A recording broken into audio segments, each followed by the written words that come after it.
Hi, and welcome to the first of what will be regular video updates on our progress at the Texas Legislature.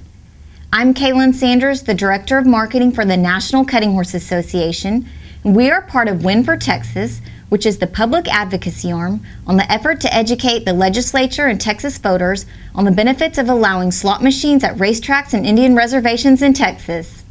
Specifically, what we're asking from the legislature is their support for a statewide vote in the form of a constitutional amendment election on whether or not to allow slot machines at these limited and specific locations in Texas.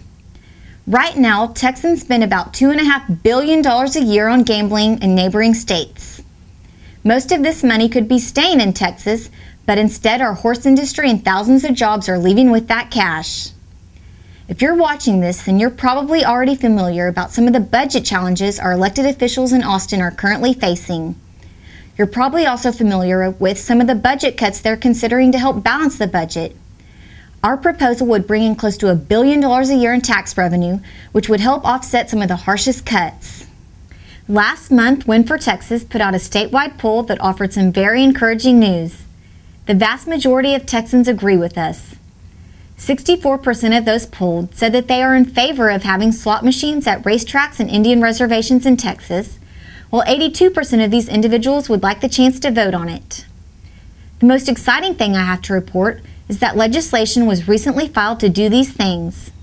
Senators Juan Hinojosa and Jeff Wentworth filed Senate Bill 1118 and Senate Joint Resolution 33, and on the House side, Speaker Pro Tem Beverly Woolley filed House Bill 2111 and House Joint Resolution 111.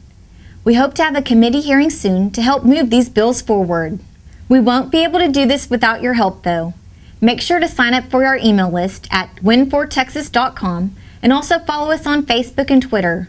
And finally, mark your calendars for Thursday, March 31st, the Win for Texas Day at the Capitol.